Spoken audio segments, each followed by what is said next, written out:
श्री गणेशाय नमः। श्री सरस्वत्यै नमः। श्री स्वस्तानी परमेश्वराय नमः। ओम यं ब्रह्मा वरुणरुद्रमरुता स्तुन्वन्ति दिव्याय स्तवैर्वेदै सङ्गपदक्रमोपनिषदै गायन्त्यं सामगा ध्यानावस्थित तथागतेन मनसा पश्यन्ति यं योगिनो यशान्तं न विदुषुरासुरगणा देवाय तस्मै नमः।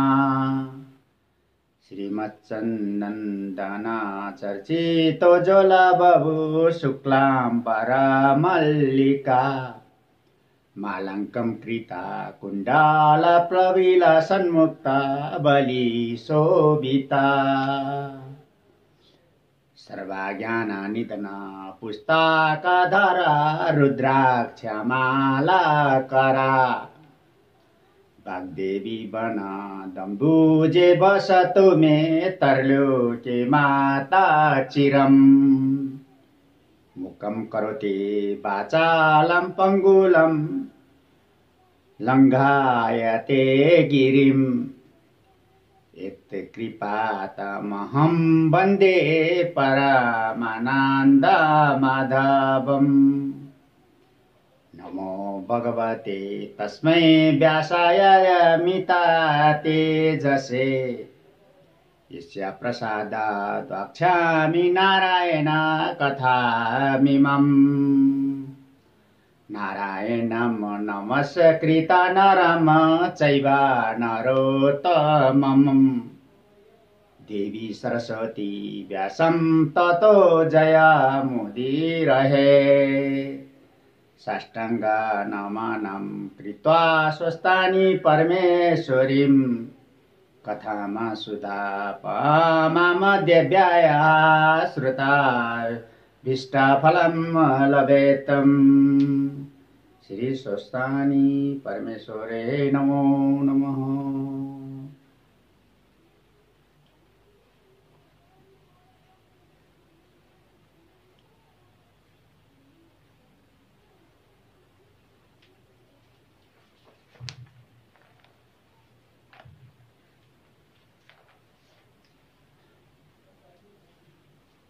कुमारजी आज्ञा गर्नुहुन्छ हे अगस्त्य मुनि। त्यहाँ उपरान्त एक दिन श्री महादेवले चित्तवृत्त गरी हेरेर सतीदेवीको शरीर आफूसित रहेनछ भनी थाहा पाई अब कसो गरौँ कहाँ जाउँ भनी सकेसम्म चित्त लगाई कार्य गरी अब तपस्या गर्न उत्तर पन्थमा जान्छु भनी जानुभयो। चित्रदित हुन नसकी भ्रम भई उत्तरतिरका बाटो छोडी दक्षिणको बाटो लागेर जाँदा जाँदा कर्नाटक नगरको नजिकमा एक ब्रह्मपुर थियो। त्यहाँका ऋषिहरू गङ्गामा स्नान गर्न गएका थिए। महादेव त्यतैबाट जानुभएको ऋषि पत्नीहरूले देखेर आपसमा बोल्न लागे, हे ऋषि पत्नी हो, ती गएका महादेव हुन्। हेर सतीदेवी मर्नाले बौलाहा जस्ता भई त्यस्ता तवारले हिँड्छन्। हाम्रा ऋषिहरू एक भक्त रहनाले दुर्बल पनि छन्। हामीहरूलाई काम भोगकोले सन्तोष गरिदिन सक्दैनन्। यस अर्थले हामीहरू श्री महादेवको पछि जाउँ। यति भनी एकै समय ऋषि पत्नीहरू महादेवको पछि पछि लागि गए। ऋषि पत्नीहरू गङ्गामा स्नान गर्न गएका ऋषिहरूले चाल पाएर खबर गर्दै गए। बाटामा गई भेटाएर, हे महादेव, तिमीले हाम्रा स्त्रीहरू किन हरण गरी लायौ भनी ऋषिहरूले भनेको सुनि तिम्रा स्त्रीहरू म किन हरण गरी ल्याउँथे भनी महादेवले भने। ऋषिहरू भन्दछन् यी तिम्रा पछि लागि आएका को हुन् भन्। श्री महादेव फर्की हेर्दा ऋषि पत्नीहरूलाई देखे। मैले त ल्याएको होइन, किन आएछन् भनी भने। तब ऋषिहरूले, हे महादेव, तिम्रो लिङ्गदेखि हामीहरूका स्त्री पछि लागि आएका हुन्, त्यो तिम्रो लिङ्ग पतन होस् भनी श्राप दिए। ऋषिहरूका श्रापले श्री महादेवको लिङ्ग पतन भयो। त्यस लिङ्गदेखि ज्योतिर्लिङ्ग उत्पत्ति भई ब्राह्मण संसार छोप्न लाग्यो। तब देवता प्रभृति ऋषि यक्ष गन्धर्व किन्नर दैत्य चाँडै श्री विष्णु छेउ गई बिन्ती गरी लिङ्ग उत्पत्ति भएको हाल सुनाई भने, हे वैकुण्ठनाथ, श्री महादेवले लिङ्ग उत्पत्ति भई ब्रह्माण्ड संसार छोप्न लाग्यो। त्योदेखि बिन्ती गर्न आयौँ, अब जसो गर्ने हो चाँडो गर भनी ब्रह्माजीले भनेको सुनि श्री विष्णु तत्काल उठी ज्योतिर्लिङ्गलाई अँगालो हाल्दैमा ज्योतिर्लिङ्ग साम्य भइ गयो। त्योदेखि सम्पूर्ण देवता यक्ष गन्धर्व किन्नर दैत्यले धन्य विष्णु भनी अनेक तरहको स्तुति गरी आफ्ना आफ्ना आश्रममा गए। त्यहाँ उपरान्त ज्योतिर्लिङ्गदेखि प्रत्यक्ष भई श्री महादेव ऋषिहरू छेउ आई आज्ञाले, हे ऋषि हो, निरपराधमा तिमीहरूले मलाई श्राप दियौ। तिमीहरूको पनि वाक्य अशुद्ध होस्, फेरि ब्राह्मणीहरू पनि एक पुरुष भनी बस्न नसकुन् भनी श्राप दिएर उत्तरापन्तमा गई क्रोध लोभ मोह छोडी सम्पूर्ण इन्द्रिय बाँधी 3 आँखालाई परब्रह्ममा मिलाई बडा कष्टले तपस्या गरिरहे। त्यहाँ उपरान्त हिमालय पर्वतले आफ्नी स्त्री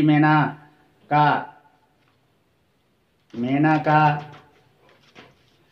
गर्भिणी भएको चाल पाएर बहुत खुसी भई आफ्नो मर्यादाले उचित कर्म गरिदिए। 10 मास पूर्ण भयो र मेनकाका गर्भदेखि पार्वती पर्वतकी कन्या जन्मिन्। कस्ती कन्या भने रक्तवर्ण 1000 सूर्यका जस्तो तेज भएकी, कोमल अति सुन्दरी, पद्मपत्र जस्ता नेत्र भएकी। यस्ती जन्मेकी देखि हिमालय पर्वतकी वशिष्ठ प्रभृति ऋषि ज्योतिषीलाई डाकी विधिसित न्वारण गराए।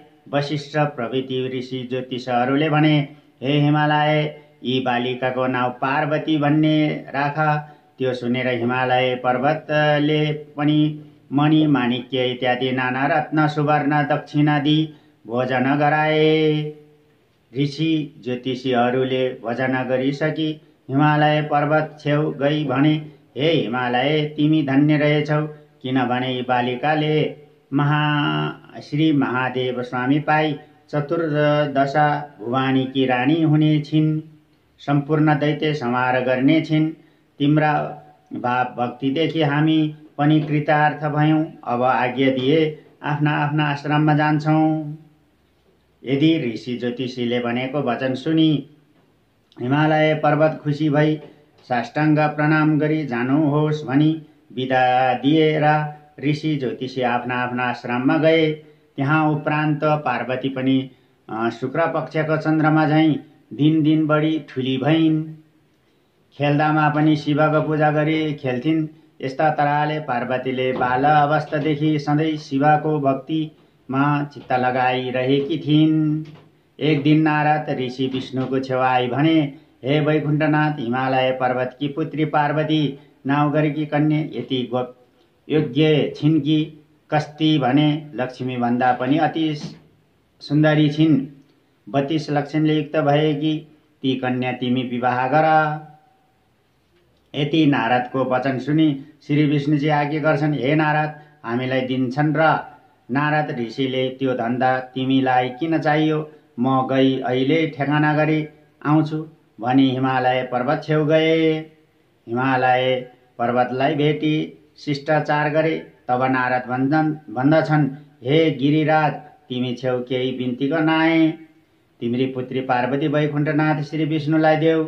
यदि नारद ऋषिको वचन सुनि हिमालय पर्वत खुसी भई, हे नारद, भलो भन्यौ, तिम्रा आज्ञाले मेरी पुत्री पार्वती विष्णुलाई दिए। विष्णु छेउ गई यसै भन भनी हिमालयले भनेपछि नारद ऋषि वैकुण्ठमा गएर हिमालय छेउ भएको कुरा सब वृत्तान्त सुनाए। हिमालय पर्वतले आफ्नी छोरी पार्वती तिमीलाई दिए भने यदि नारद ऋषिका वचन सुनि विष्णु सन्तोष भई हे नारद मुनि तिमी धन्य रहेछौ, अब आफ्ना आश्रममा जाऊ भनी बिदा दिए र नारद ऋषि आफ्नोमा गए। त्यहाँ उपरान्त हिमालय पर्वतले पार्वती कन्यादान दिन भनी सामग्री तयार गरी नारद ऋषिलाई डाकी विष्णु छेउ पठाई लग्न ठहराई आफ्ना गुरु वशिष्ठ बृहस्पति प्रभृति सम्पूर्ण देवता ऋषि यक्ष गन्धर्व किन्नर दैत्य नाग सबैलाई निमन्त्रण गरे। श्री विष्णु पनि पार्वती कन्यादान लिन भनी हिमालय पर्वत छेउ गए। मेनकाले पार्वतीलाई हीरा मोती माणिक नाना रत्नले जडाउ गरी वस्त्र अलङ्कार पहिराई सिंगारी राखेकी थिइन्। त्यो देखि विजय अजिता अपराजिता नाउँ गरेका सखीहरूले पार्वती छेउ गई सुनाए, हे पार्वती आज तिम्रो विवाह हुन्छ, विष्णुलाई कन्यादान दिन्छन्। यदि सङ्गीहरूले भनेको सुनि पार्वतीले मनमा मसन्देह गरी भनिन्, मैले बाल अवस्थादेखि श्री महादेव पति पाऊँ भनी धाइरहेको रहेछु, आफै पनि श्री महादेवलाई नदिई अरू कसैलाई दिए भने हत्या गरी मर्दछु।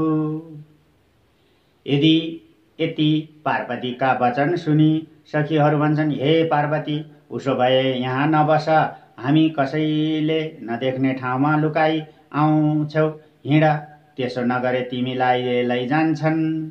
सखीहरूले यति भनेपछि जसो गर्ने हो गर भनिन् र सखीहरूले नदीका तीरको वनमा लगी कसैले नदेख्ने ठाउँमा लुकाई आए।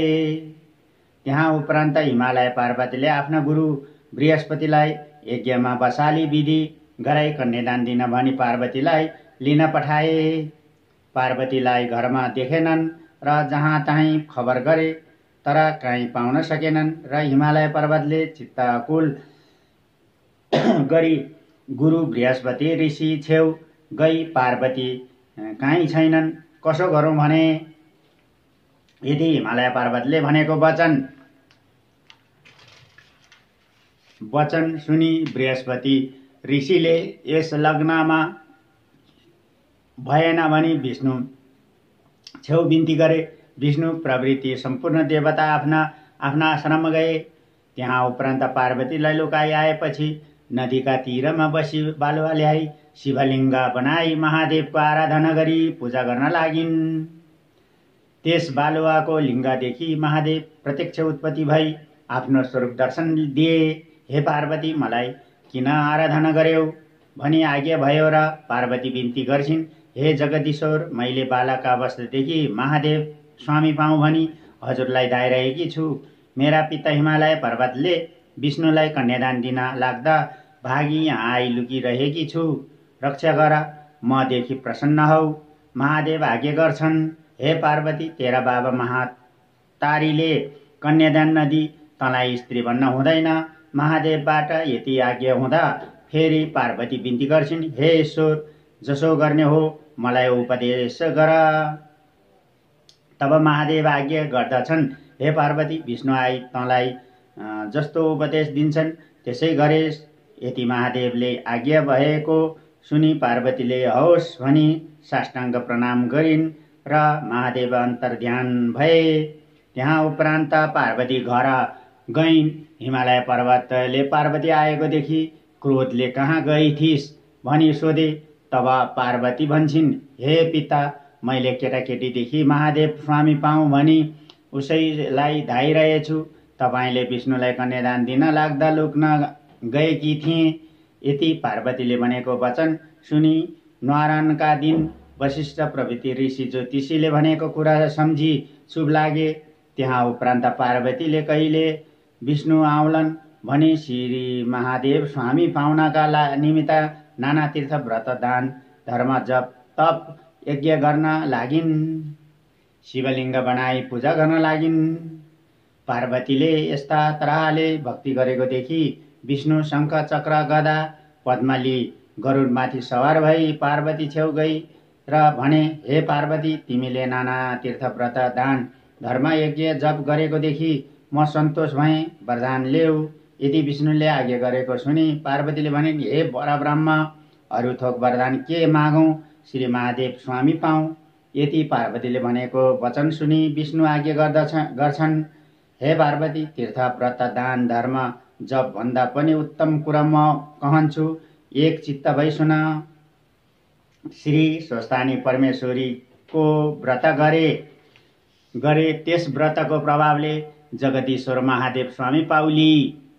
यति विष्णुले आज्ञा गरेको सुनि पार्वती फेरि भन्छन्, हे लोकनाथ, त्यस व्रतको विधि कसो हो, के गर्नुपर्छ, त्यो आज्ञा गर्नुहोस्। तब विष्णु आज्ञा गर्दछन्, हे पार्वती, पौष शुक्ल पूर्णिमाका दिनदेखि व्रत आरम्भ गर्नुपर्छ।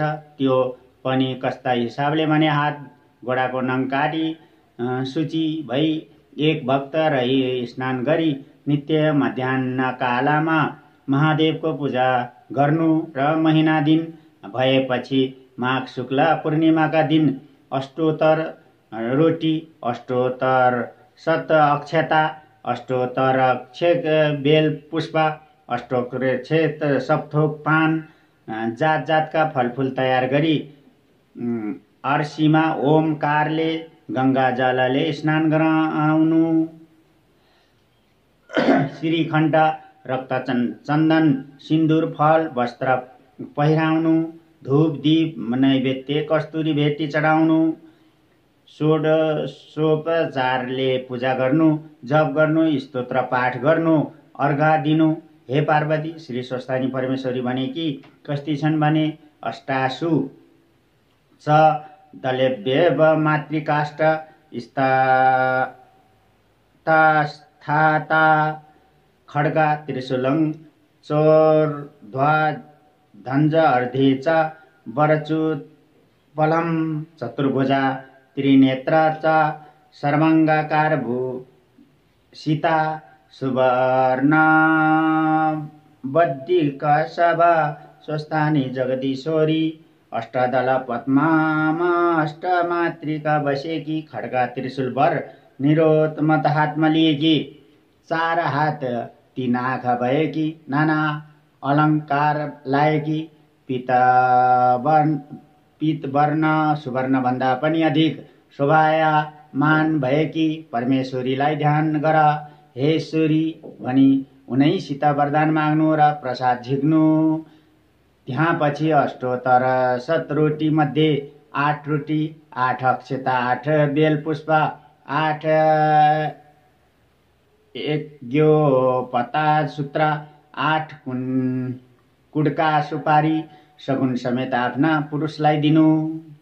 पुरुष नभए छोरालाई दिनु, छोरा नभए मिच्छोरालाई दिनु, मिच्छोरो पनि नभए जुन कामनाले व्रत गरेको छ मेरो फलानो कामको सिद्धि होस् भनी गङ्गामा लगी बगाइदिनु।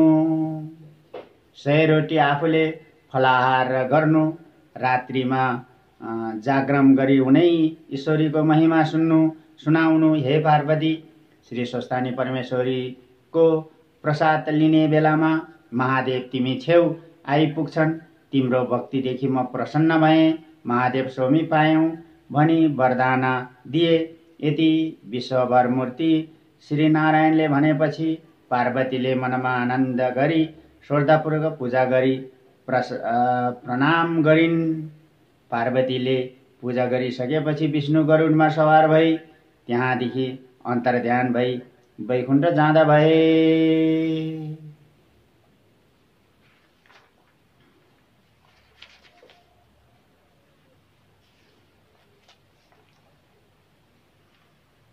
ओम उपानायातो मंगलावा सकल जगन्मंगलालया श्रीमान दिनकर किरण नवोदित नव नलिना दलिनी क्षणा श्री कृष्ण काले बरसतु पर्जन्या पृथ्वी सस्यशालिनी देशोऽयं क्षोभारहितो ब्रह्मणा सन्तु निर्भया अपुत्रा पुत्रिणा सन्तु पुत्रिणा सन्तु पौत्रिणा निर्धना सदना सन्तु जीवन्तु शरादं शतम् तत्रैव गंगा यमुना च तत्र गोदावरी सिन्धु सरस्वती च तीर्थानि सर्वाणि वसन्ति तत्र यत्राचितोदर कथा प्रसंगा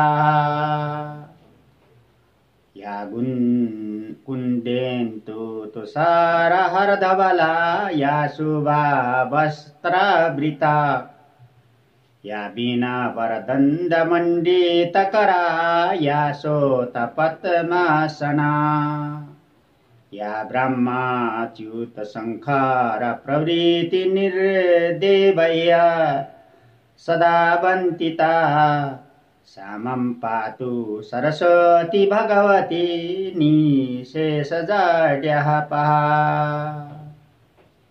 कायेन वाचा मनसेन्द्रिये वा बुद्ध्यात्मनावानुसृते प्रकृति स्वभावता करोमि यद्यात् सकलं परस्मै नारायणीति समर्पये तथा अनने चेतसा भक्त्या सूत्रं यच्चा कथामृतं समर्पयामि तत् सर्वस्वस्थानि परमेश्वरीम्।